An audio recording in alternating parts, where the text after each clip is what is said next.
Hey guys, my name is Saria and today I'm going to show you how to make these super easy sew Mickey ears. These are great for Disney World, Disneyland Paris, or just wearing them around your house because Disney is joy. Pure joy.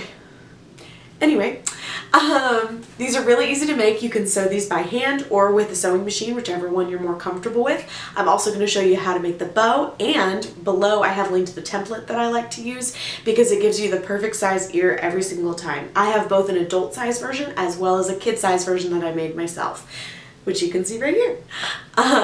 If you are interested in making these, please subscribe because this is going to be the first video in a series of videos all about making different types of Mickey ears inspired by different characters as well as just different types. If you have any specific requests for types of Mickey ears or inspirational characters, things like that, just let me know in the comments below and I'll see what I can do.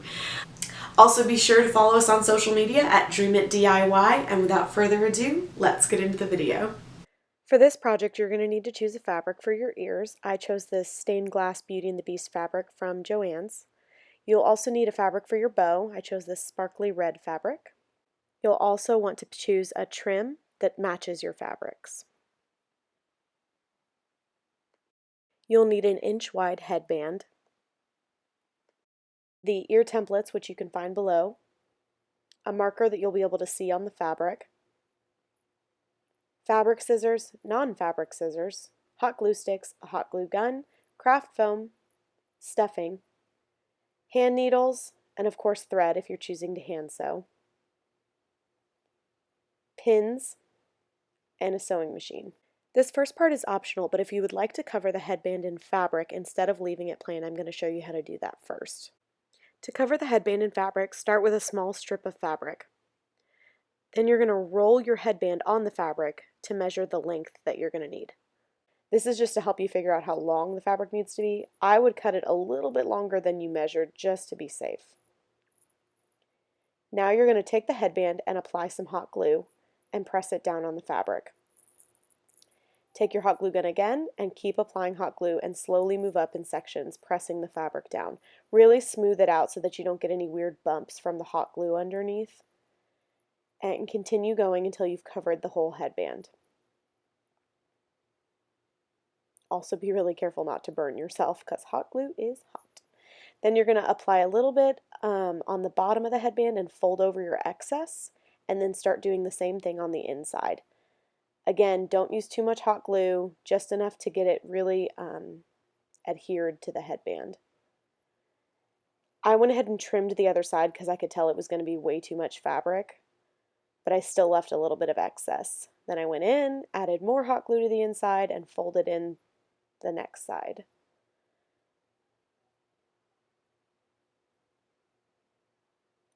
I had a little bit of extra fabric, so I just went in and trimmed it off.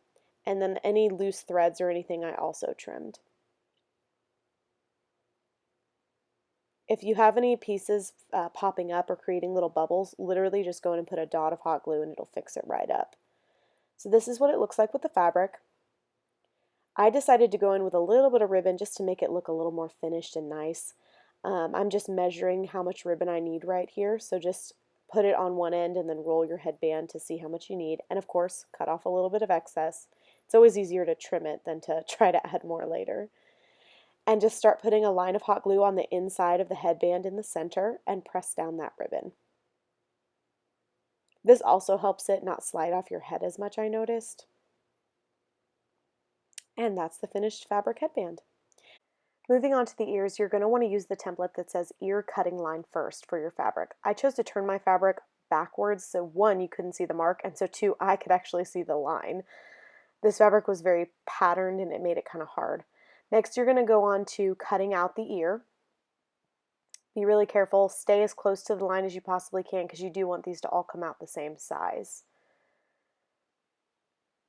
And then cut out 3 more, and you're ready to go to the next step. This is just for hand sewing. If you're choosing to machine sew, you can go ahead and skip forward.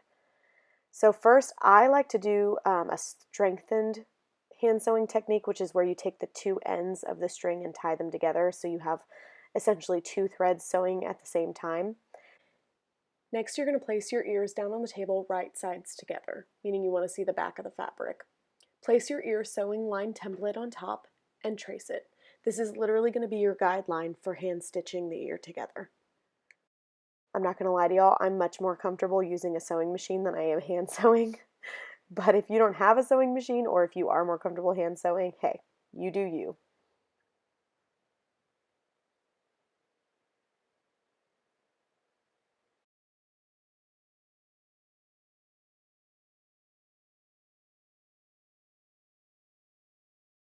All right, I'm going to go ahead and skip ahead to using a sewing machine. So same thing, put right sides together, use your ear sewing line template, trace the line. The only difference is that this time you're going to want to use pins.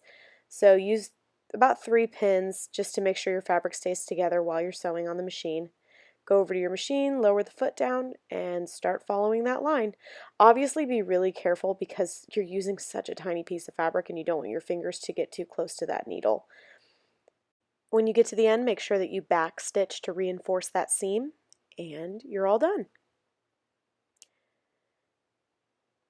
Next, you're going to take your foam and batting template and trace that on the back of the craft foam. You're going to need 2 per ear, so 4 total. Then you're going to go ahead and cut those out with your non-fabric scissors. Then you're going to take the 2 pieces that you cut out and hot glue them together. This just makes it thicker and makes your ear a lot sturdier. Then you're going to fold out your fabric right side out, and make sure you use your finger to really round out the tops and the sides. I just like to push mine so that it really makes like a circle. Fold your foam, and then you're going to put it inside and then flatten it back out. This is what gives the ear its true shape.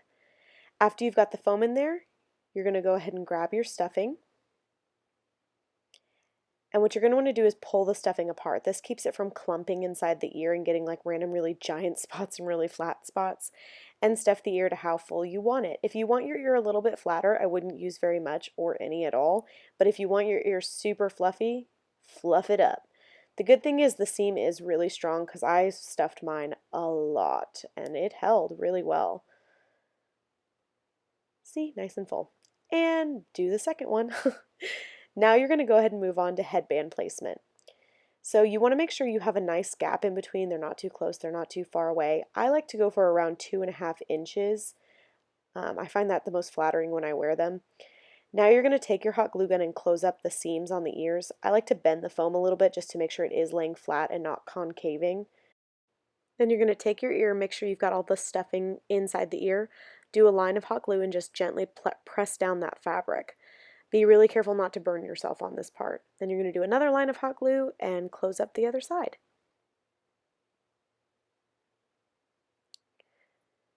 And then I had a little bit of fabric just kind of sticking out on the corners, so I went back in with my scissors and trimmed that part off to make it nice and pretty.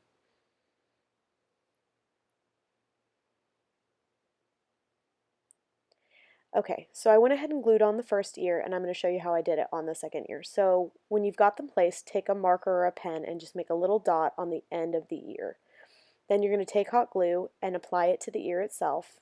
Do a pretty generous amount, but also be careful of doing too much because you don't want it to ooze out everywhere. Line your ear up on the dot that you made and press. And make sure you hold it and let it dry. I like to wipe off the excess, but again, be really careful. And now that your ears are attached, we're going to move on to making the bow. So I take my fabric and I fold it over into like a flap, if that makes sense, because I obviously don't need all of this fabric. And then I crunch it to see if the sizing looks about right. I went ahead and measured because I like about a 4-inch bow, which means the fabric needs to be more like 5 inches before it gets folded.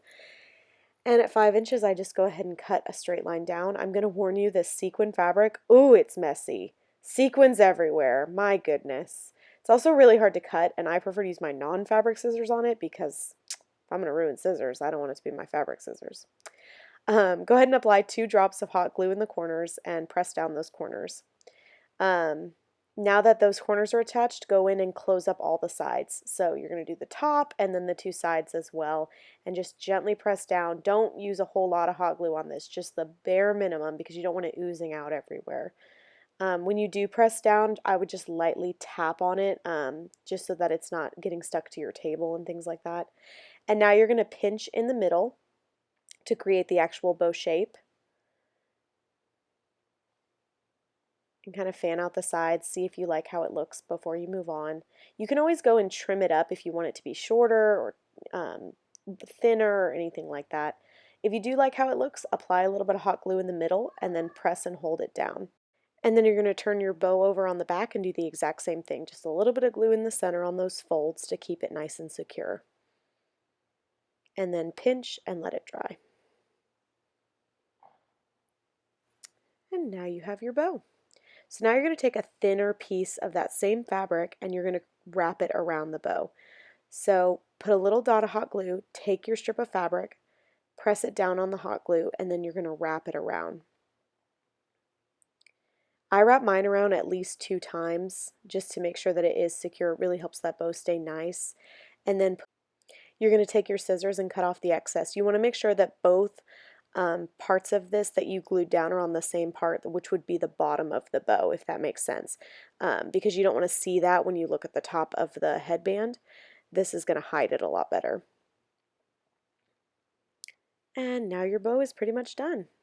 I like to squish in the part in the middle because I think it makes the bow a little bit easier to expand. Okay, this next part, I accidentally went in and put my bow on first. You really want to do the trim first because the bow can kind of get in the way. So start out by lining the bottom of your ear with trim. This also really helps to conceal if you had any hot glue kind of oozing out on the bottom. Add a thin line of hot glue on the edge of the ear and then apply your trim. And again, be really careful, but this just gives it a really nice finished look. And then continue gluing and pressing down your trim.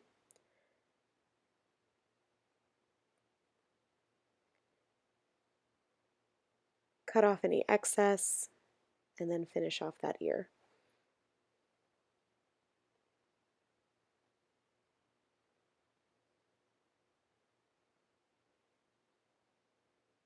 And now you're going to go in with the bow.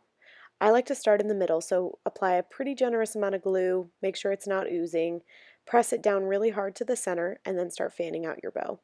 In order to keep my bows in place, I really like to add a little drop of glue to the corner of the bow and glue it to the actual ear itself.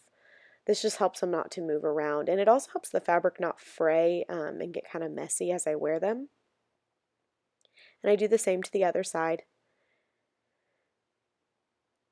And then just fluff and stretch your bow to make it look the way that you like it. And that's the finished product.